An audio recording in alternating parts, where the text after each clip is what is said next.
Notre pasteur, il a de l'humour, hein. Vous l'avez entendu dire, parler d'une petite collation. J'ai jamais vu dans une église baptiste où il y avait une petite collation. Et il y a toujours des restes et des restes.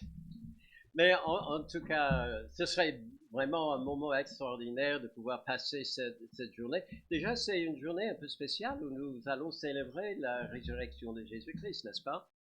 Mais puis en même temps, de pouvoir faire ça ensemble, donc pensez-y, ce sera un bon moment. Je ne pouvais pas m'empêcher, quand nous chantions tout à l'heure, de m'imaginer un peu dans la peau du serviteur de Élisée. Vous savez, il y avait une fois que Élisée, le prophète, il était dans une ville, la ville de Dothan, encerclé par des ennemis, et le serviteur est parti tôt le matin, peut-être chercher sa baguette, hein, je ne sais pas. Mais, mais là, qu'est-ce qu'il a remarqué? Pendant la nuit, l'ennemi avait entouré la ville, et il risquait d'être prendre et puis tué dans la suite. Et qu'est-ce que Dieu lui a, Élisée a demandé à Dieu? Ouvre ses yeux, ouvre ses yeux. Et qu'est-ce qu'il a vu? Des myriades de chars, des anges de l'Éternel qui entouraient. J'ai eu un peu l'impression ce matin en chantant ces cantiques à la gloire de notre Dieu qui est sur le trône, etc. Et puis on disait en même temps, il faut l'adorer en esprit et en vérité. Et je me suis dit, mais où suis-je dans cette foule énorme autour du trône de Dieu? Il doit y avoir des anges par millions et millions et millions autour, et peut-être au fond là-bas, il y a la bande des rachetés. Et quelque part, tout au fond, il y a Petit Richard. Et on est tous là, nous qui connaissons le Seigneur. Par quel droit avons-nous de nous approcher de Dieu pour le louer? Il mérite notre louange. Mais de quel droit est-ce que nous nous approchons de lui? Et nous approchons par le droit que le Fils nous donne. Il dit, moi, je suis le chemin, la vérité et la vie. Nul ne vient au Père que par moi. Donc il dit, écartez-vous. Alors vous là au fond, venez, venez, approchez-vous. Et je sais que des fois on a un peu peur, on est un peu timide peut-être pour élever le voix devant Dieu, mais devant lui, hein, toute adoration est précieuse. Et il apprécie tout ce que nous avons pu remonter vers lui ce matin en chant, en prière, etc. Je ne sais pas pour vous, déjà en pensant au ciel, je pense que ça c'est quelque chose, mais pensons à ce que c'était quand Jésus était sur la terre. Combien de fois n'avons-nous pas pensé que, oh là là, ils avaient un privilège incroyable d'être là dans le petit cercle autour de Jésus pour entendre de vive voix sa voix. Et puis d'écouter ce qu'il avait à dire, capter chaque mot. Oui, mais je pense que ça dépendait beaucoup de ses propos, ce qu'il disait. Des fois, c'était des paroles de grâce. Des fois, c'était des paroles peut-être un peu plus dures à entendre. Et les disciples même étaient quelquefois surpris d'entendre dire Jésus de différents sujets et puis ils étaient interloqués. Je vous donne un exemple. Nous parlons des prescriptions de Jésus. Voilà la prescription que nous allons voir aujourd'hui. Je vais la lire. En la lisant, on va chercher ensemble. Ce serait à la fin, ça c'est la moitié. Hein. Est-ce que je m'écrase un petit peu? Oh, des fleurs sont là aussi. Ça va mieux? Tout le monde voit? Que ceux qui ne voient pas ouvrent les yeux. Alors, à la fin de la deuxième diapo, nous arriverons à la fin de ce petit texte. Eh bien, remarquez la réaction des disciples. D'ailleurs, il y aura deux réactions. Matthieu chapitre 19. C'était les pharisiens qui se sont approchés de Jésus-Christ et l'ont abordé pour l'éprouver. Ils lui tendent un piège en quelque sorte en disant, est-il permis à un homme de répudier sa femme pour un motif quelconque? Bon, il répondit, n'avez-vous pas lu que le Créateur au commencement fit l'homme et la femme et qu'il dit, c'est pourquoi l'homme quittera son père et sa mère et s'attachera à sa femme. C'est intéressant. Ce mot-là, s'attacher, ça veut dire coller très fort. Vous avez jamais acheté de super colle? Il vous en faut pas beaucoup, hein? C'est vendu dans des petits trucs comme ça, hein, mais jamais si vous mettez le doigt dessus, vous êtes collé. Et c'est pourquoi l'homme quittera son père et sa mère et s'attachera à sa femme et les deux deviendront une seule chair, ainsi qu'ils ne seront plus deux, mais ils sont une seule chair. Que l'homme donc ne sépare pas ce que Dieu a joint. Première réaction par les pharisiens.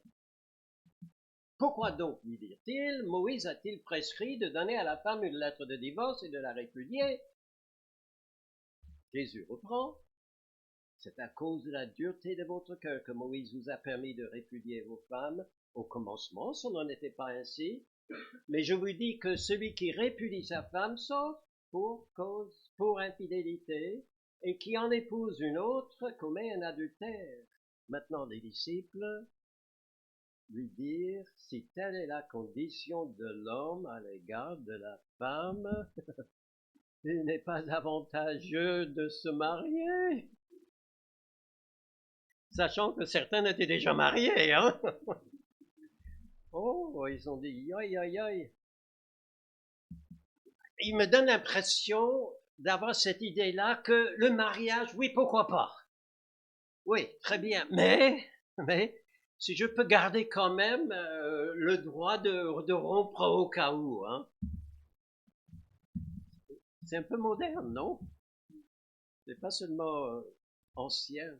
C'est vrai que Moïse, il avait parlé de, si ça devait se faire, il fallait donner quoi? Une lettre de divorce, signée de sa main, qu'elle pouvait garder précieusement. Je me demandais cette semaine combien de telles lettres la femme samaritaine avait dans sa poche. Elle n'en avait pas seulement une lettre, elle avait tout un classeur. Mais Dieu l'aimait. Et Jésus-Christ l'a sauvé. Mais cette lettre de divorce fait référence à ce que nous trouvons encore aujourd'hui dans Deutéronome chapitre 24, où il était écrit, lorsqu'un homme aura pris et épousé une femme qui viendrait à ne pas trouver grâce à ses yeux parce qu'il a découvert en elle quelque chose de honteux. Alors il écrira pour elle une lettre de divorce et après la lui avoir remise en main, il la renverra de sa maison. Elle sortira de chez lui, s'en ira et pourra devenir la femme d'un autre homme. Et puis ça continue, le texte évoque d'autres cas. Si cette même femme répudiée une première fois se marie, comme il est dit ici à une deuxième homme, et rebelote, ça, elle est de nouveau, etc. Mais une lettre de divorce. Alors, ce qui était écrit là dans la loi de Moïse, que nous appelons la loi de Moïse, mais en réalité la loi venait d'où? C'était la loi de Dieu que Moïse avait transmise au peuple. Il y avait une petite phrase dans cette loi qui faisait beaucoup débattre en Israël jusqu'au temps de Jésus-Christ. Et c'est la petite phrase quelque chose de honteux. S'il arrive que dans la suite, il viendrait que la femme ne trouve plus grâce à ses yeux parce qu'il a découvert. On dit que le mariage, enfin les noces sont aveugles, hein? Mais le mariage ouvre grand les yeux. Et des fois on découvre des choses qu'on ne soupçonnait pas. Mais la question qui vient, c'est, mais c'est quoi ça? Quelque chose de honteux. Alors, il y avait deux positions par rapport à ça. Il y avait toute une lignée de rabbins qui avaient décidé que la chose la plus honteuse, peut-être avait-il raison, et qu'il fallait obligatoirement mettre dans la liste, si liste il y a, c'est l'adultère. Hein? C'est honteux. On se marie, on exprime son amour envers son épouse, et elle, un peu comme la femme de Osée. Vous vous souvenez de l'histoire de Osée dans l'Ancien Testament qui s'est mariée avec une fille qui s'appelait Gomère et elle est devenue prostituée? Ah, c'est honteux, c'est honteux. Mais bon, ils avaient cette position-là. Et c'est le seul motif valable de divorce. Mais peut-être, avec un peu de réflexion, d'autres disaient oui, mais la même loi disait que si un homme et une femme sont surpris en adultère, qu'est-ce qu'il fallait faire avec? Lapider. Donc il n'est plus question de remarier, ni rien, mais pourquoi lui donner une lettre de divorce si c'est pour la lapider par la suite? Donc il y avait d'autres rabbins qui se sont dit, ben non, finalement on va ouvrir la porte le plus grand, le plus large possible et dire que c'est n'importe quelle incompatibilité ou de négligence de la part de l'un envers l'autre. Elle n'a pas bien repassé ma chemise. La collation n'était pas assez copieuse. Oui, à la fin, on peut mettre tout ce qu'on veut. Hein? Ben, tout Israël était divisé sur ce point-là, et les uns suivaient tel rabbin, les autres suivaient tels autres rabbins, tout le monde. Alors, c'est pas étonnant. Donc, les pharisiens sont venus vers Jésus pour lui demander en quelque sorte, mais tu te positionnes dans quelle lignée ici? Avec les uns plus restrictifs ou les autres plus larges? Il lui tendait un piège. Mais vous avez vu la réponse de Jésus, hein? Il s'alignait jamais sur les hommes. Mais quelle que soit la position qu'on prenait à l'époque, on revenait toujours à la même chose. Il fallait bien repérer la sortie de secours hein, quand on se marie. Parce que peut-être le jour viendra, on a peut-être du mal à imaginer au moment où on se marie, mais peut-être le jour viendra où ce serait bien utile de l'avoir. Bon, heureusement, de nos jours, on n'a plus de problèmes comme ça hein, dans la société, divorce.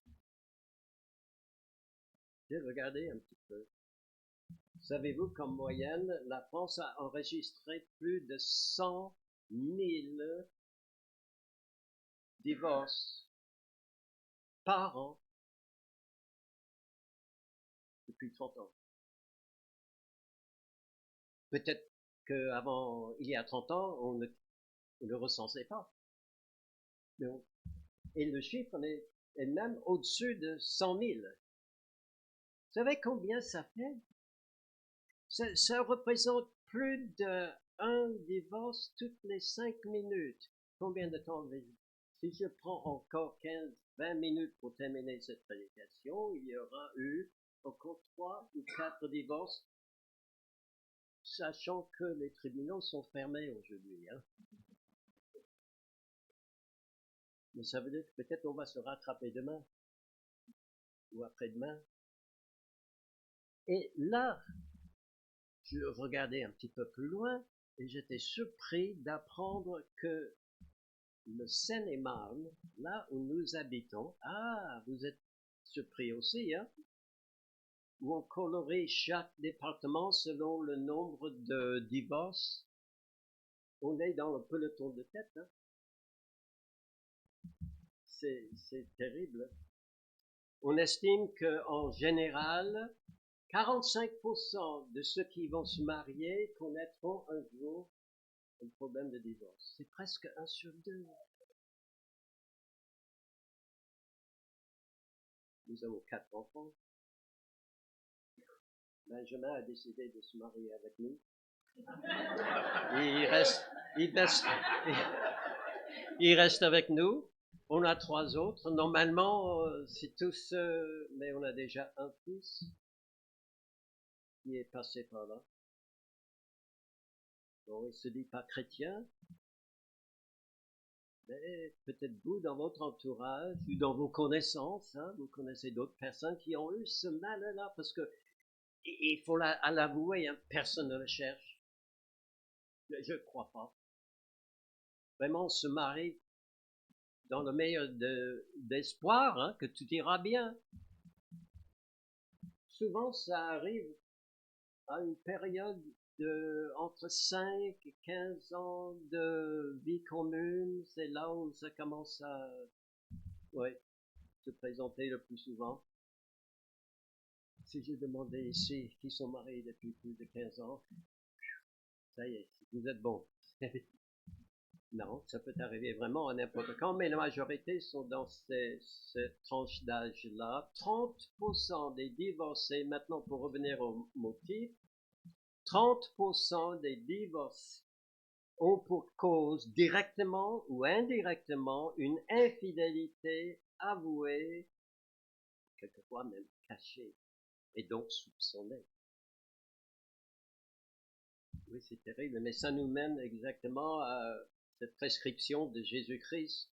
C'est un autre passage où il traite la même chose. Le même sujet revient à plusieurs reprises dans les évangiles où Jésus-Christ a dit que celui qui répudie sa femme lui donne une lettre de divorce. Ça, ce qui a été dit dans leur tradition.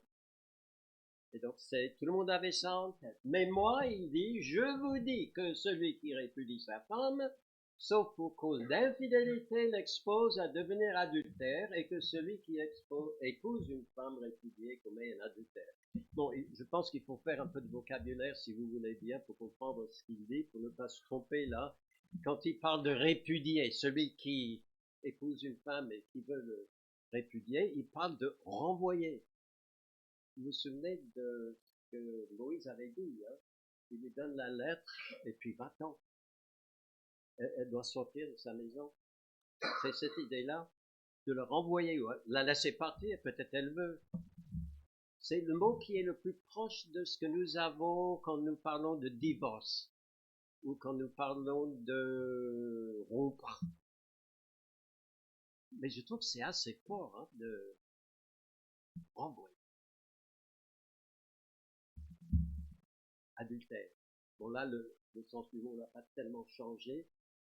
C'est toujours le fait que des personnes qui sont mariées, hein, vont vers d'autres personnes pour trouver leur plaisir ailleurs. Infidélité, ça c'est un mot qui est un peu plus, même beaucoup plus large que adultère, d'ailleurs, qui comprend l'adultère, mais qui est encore plus vaste que simplement l'adultère. Ça peut être toute forme de sexualité défendue. C'était souvent employé pour les prostituées, par exemple. Vous pouvez dire à l'époque, ça c'est un divorcé. C'est une prostituée. Quelqu'un qui avait commis l'inceste, la pédophilie, etc. C'est le mot qui est à l'origine de notre mot en français, pornographie. C'est comme un mot grec, hein? Et graphique, ce qui est représenté. Porno, de pornéo, du grec. Là, c'est tout ce qui est de sexualité un peu aberrante, qui peut être traduit par ailleurs par la débauche ou d'autres mots de ce genre. Donc, malheureusement, c'est pas seulement un sujet de société. Quelquefois, il arrive, et il est arrivé dans l'histoire de l'Église, que même chez les chrétiens, il y avait des choses qui se faisaient. L'apôtre Paul, quand il écrit aux Colossiens, il leur fait part du fait qu'il avait entendu, on l'avait informé, il connaissait cette Église.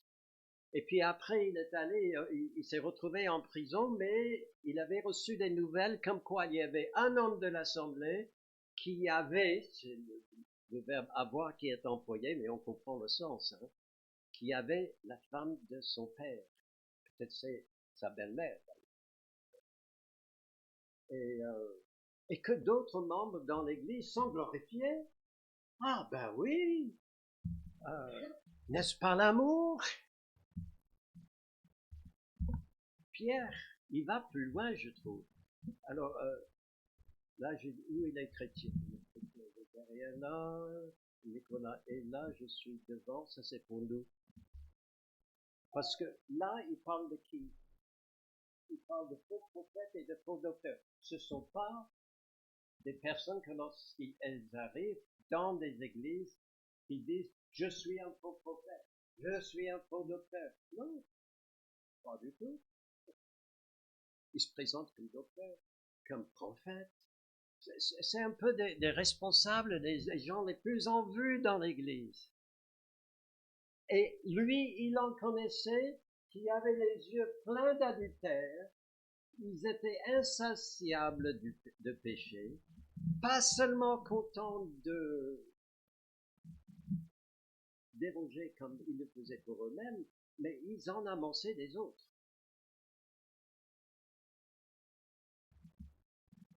Je pense que Jésus et les pharisiens auraient été d'accord sur le fait que de telles pratiques étaient critiquables. Il ne fallait pas le faire. Et pourtant, il y avait dans le fondement de leur enseignement quelque chose de radicalement différent. Dans la tradition, on mettait l'accent sur le droit de se séparer au cas où en se basant sur la loi de Moïse. Donc on remonte le temps jusqu'à Moïse et on dit là, vous voyez, là, on a le droit. Jésus-Christ, lui, mettait l'accent sur l'union, non pas la séparation, mais l'union qui était voulue par Dieu depuis la création. Ah, c'est une grande différence. Et c'est pour cela qu'il a dit que l'homme donc ne sépare pas ce que Dieu a joint. Ce qu'il dit en quelque sorte, c'est que dans l'esprit de Dieu, c'était quelque chose que Dieu a créé, que Dieu a offert à l'homme. C'est un don de la part de Dieu, le mariage, et qui devait être pour sa bénédiction. Je vous pose la question, mais je suppose que vous connaissez la réponse à chacune de ces questions. D'ailleurs, je vous donne un petit indice, c'est la même. C'est la même réponse. D'ailleurs, je voulais signaler que c'est un don d'amour. J'ai mis amour avec un grand A pour vous signifier que Dieu est amour. C'est un don de Dieu, mais Dieu qui est amour. Alors, des questions maintenant. Qui a remarqué que la condition de l'homme sans la femme n'était pas bonne? Hein? Qui a fait cette remarque-là? Qui a voulu y remédier? Qui a formé la femme? Il a endormi l'homme et il a fait le premier acte chirurgical. L'a ouvert, et il a bien fait aussi. Hein? L'homme ne garde pas trace de ça. Retirer un côte, refermer. Il a dû être bien endormi là, hein? Mais il a amené à l'homme, à Adam. Qui a fait ça? Et qui a dit à la fin, l'homme quittera son père et sa mère et s'attachera à sa femme et ils deviendront une seule chair. Qui a fait tout ça? Vous avez absolument raison. C'est le Dieu d'amour qui a fait ça pour nous. C'est comme il est dit aussi dans les proverbes, celui qui trouve une femme trouve le quoi? Le bonheur. Et tous les hommes là disent, je trouve ça un peu timide aussi ce matin. Hein?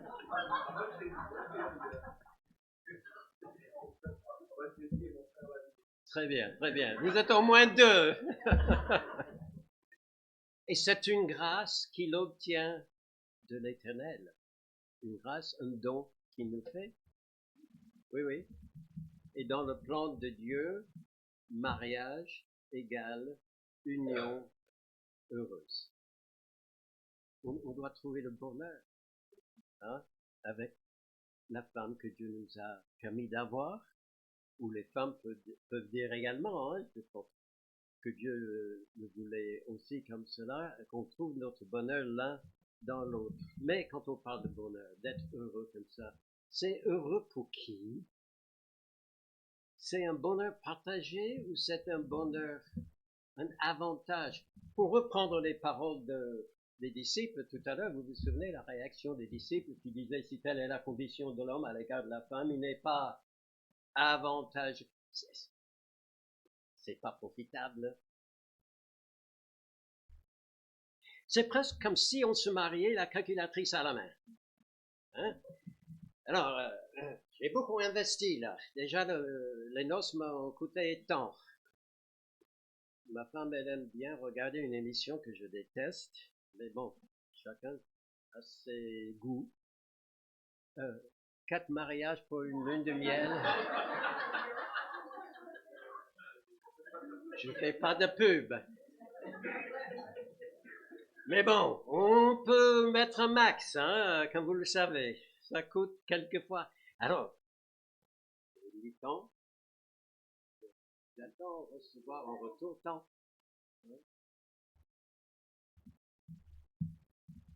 Alors, quand vous sortez votre calculatrice, l'avantage que c'est celui que vous espérez tirer du mariage, vous pensez à l'avantage que vous pouvez être dans le mariage. Ah, nuance, hein? Mais je pense qu'on dirait tous, toute la différence est là, hein?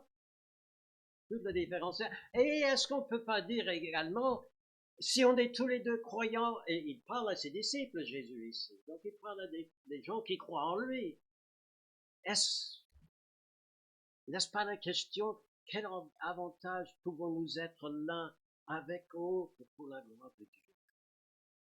Parce que c'est ce que Dieu veut et c'est le potentiel des mariages chrétiens.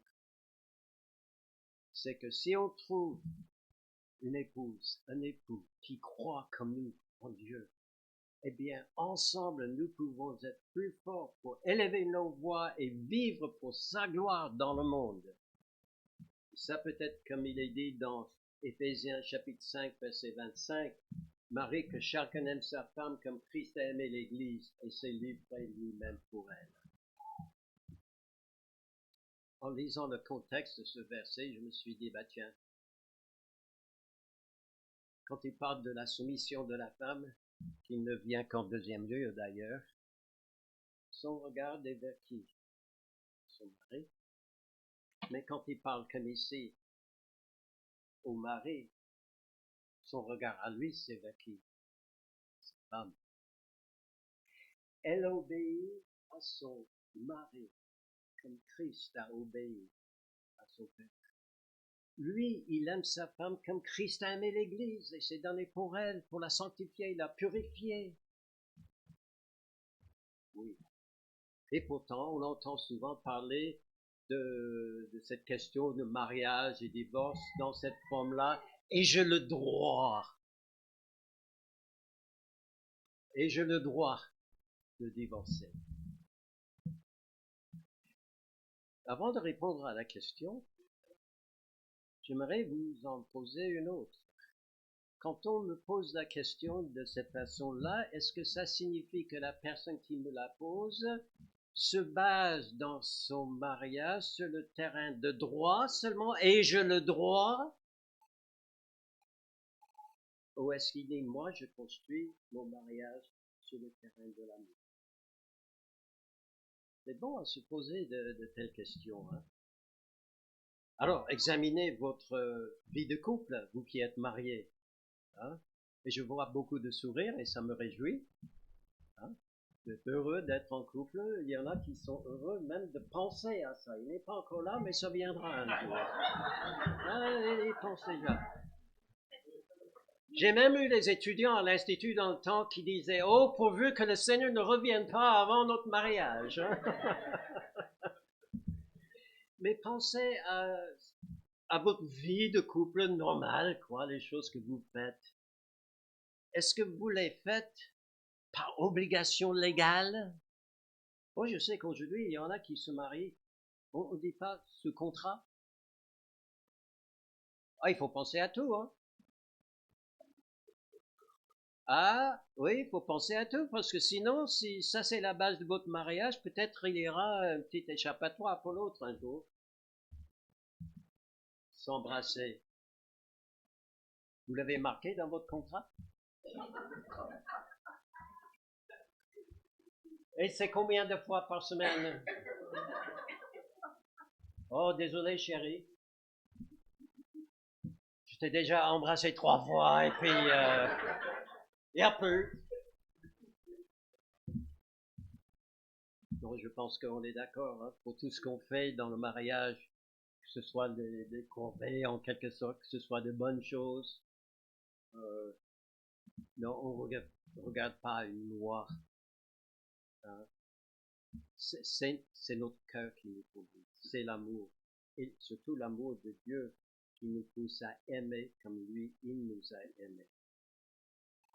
Et pendant qu'on réfléchit sur la question sur quelle base est-ce qu'on se marie sur le terrain de la loi ou le terrain de l'amour, j'aimerais vous dire ceci, que le seul mariage dans lequel vous pouvez grandir et s'épanouir est le mariage construit sur l'amour de Dieu pour votre partenaire. La loi est toujours un carcan. Ça vous limite. Vous pouvez faire ça, mais pas ça. Mais l'amour ne connaît pas de limite. Jésus-Christ a mis le comble à son amour pour nous. Et c'est seulement en lui que nous pouvons regarder le jour de notre mariage. À notre bien-aimé, nous pouvons lui dire, oui, pour le meilleur ou le pire, et jusqu'à ce que la mort nous sépare. C'est l'amour qui peut nous amener jusque-là, pas la loi. Maintenant, dans la volonté de Dieu, dans son plan, divorcer n'était qu'une concession à l'homme au cœur dur. Vous vous souvenez de ce que Moïse avait écrit hein, dans Deutéronome et qui est repris dans Matthieu 18. C'est à cause de la dureté de votre cœur que Moïse vous a permis de répudier vos femmes. Au commencement, il n'en était pas ainsi. Ah. Et en pensant à ça, en revenant sur la base de la loi, sachez que la loi n'est pas faite pour le juste. Si vous êtes juste dans vos rapports avec votre époux, épouse, au moins juste, eh bien vous n'avez pas besoin. C'est pas fait pour les justes, mais pour et la première chose dans toute une longue liste, c'est les débauchés. Et puis il ajoute, et tout ce qui est contraire à la saine doctrine, conformément à l'évangile de la gloire du Dieu bienheureux, l'évangile qui m'a été confié. Vous voyez, en lisant ça, je me suis dit que dans l'esprit de Dieu, les deux, l'évangile et mon mariage, sont de bonnes nouvelles. Et quand on annonce l'évangile aux autres, Christ est mort pour vous donner la vie éternelle. Ils doivent être heureux de l'entendre. Mais quand ils voient comment nous nous comportons dans nos foyers, hommes avec femmes, ils doivent être convaincus également. Hein. Là, c'est quelque chose de bien heureux. Et pas seulement ça, les deux sont pour la gloire du Dieu bienheureux.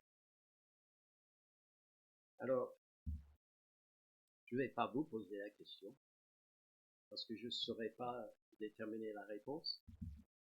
Et je peux me poser cette question-là. Richard, ton cœur, il est comment alors? Il est dur? Ou le contraire de dur serait d'être tendre? Comment tu te situes face à ce que Jésus a dit? Un cœur dur, me semble-t-il, d'après ce que Jésus est en train d'évoquer ici, c'est un cœur qui ne s'intéresse qu'à lui-même. Les avantages que lui, il peut tirer d'une relation. Alors qu'un cœur tendre écoute. Il écoute Dieu et recherche le bien de son épouse et son épouse. Et est-ce que vous ne voyez même pas là toute la loi qui met Dieu en premier et son prochain en deuxième. Et soi-même après, mes petits fous que vous êtes, ne vous rendez-vous pas compte que si vous mettez Dieu en première place et votre prochain en deuxième place, vous aurez la meilleure place. Maintenant, vous devez m'aider. Hein. Je sais que quelquefois, il y en a qui sautent le smartphone, c'est le moment de le faire. Ou votre tablette, et ce qui est écrit. Parce que je vais vous donner 4 questions à réfléchir. D'accord? Pour examiner votre cœur. Vous êtes prêts? Première question. Par rapport au mariage en général, toute cette question, mariage, divorce, tout ça. Première question. Mettez votre nom. Hein. Est-ce que je cherche la volonté de Dieu avant la mienne? Ou ai-je des réserves quant à ma relation avec lui? J'ai construit cette question exprès pour nous apprendre que si nous avons souvent un problème dans notre couple, c'est qu'à la base, nous avons peut-être un problème avec notre Dieu.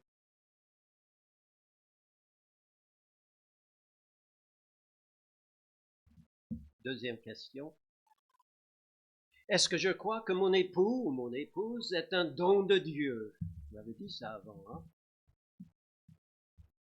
Bien que nous sommes l'un et l'autre hein, imparfaits depuis la venue du péché dans le monde.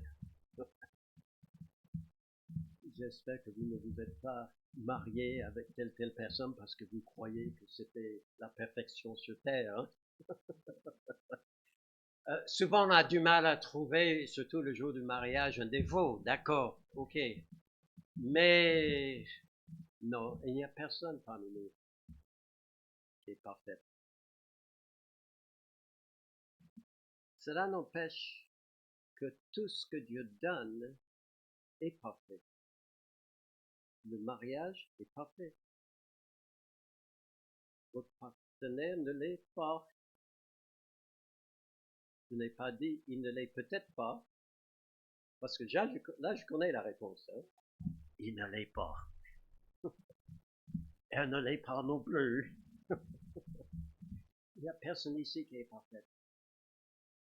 Mais si Dieu nous a conduits pour chaque couple l'un vers l'autre, c'est un don qui est parfait. Vous en êtes convaincus. Troisièmement, suis-je prêt à travailler pour le bien de mon couple et même à faire des sacrifices? Alors, une deuxième question que j'ai mis avec celle-ci, pour que ce soit pratique, à quoi suis-je prêt à renoncer par amour pour mon époux ou mon épouse? Sacrifice, c'est toujours ça. Hein?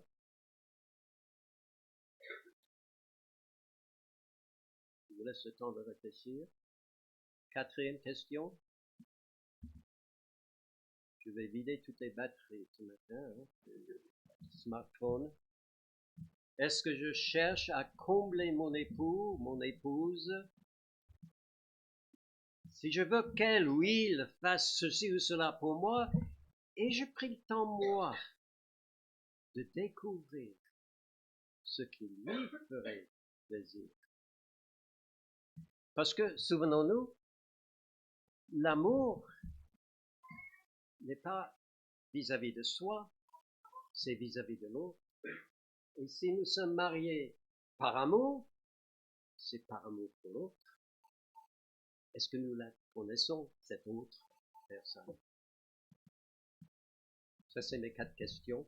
Vous pouvez en ajouter hein, si vous voulez. Mais je pense que c'est déjà pas mal. Hein.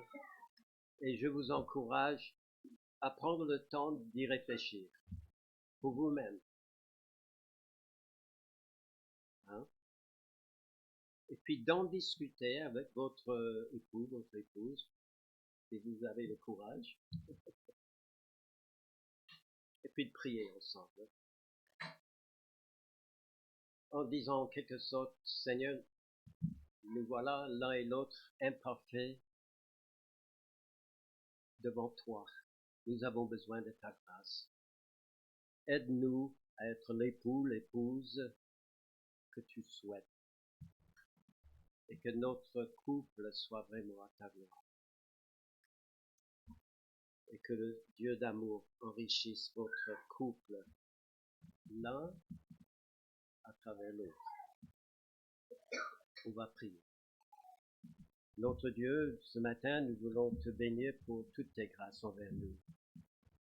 Et nous nous rendons compte ce matin que parmi toutes les grâces que tu nous as faites, il y a cette grâce du mariage, de trouver une femme qui t'aime, qui te suit, ou un mari qui t'aime et qui te suit, et qu'ensemble nous pouvons essayer de construire quelque chose qui est à ta gloire.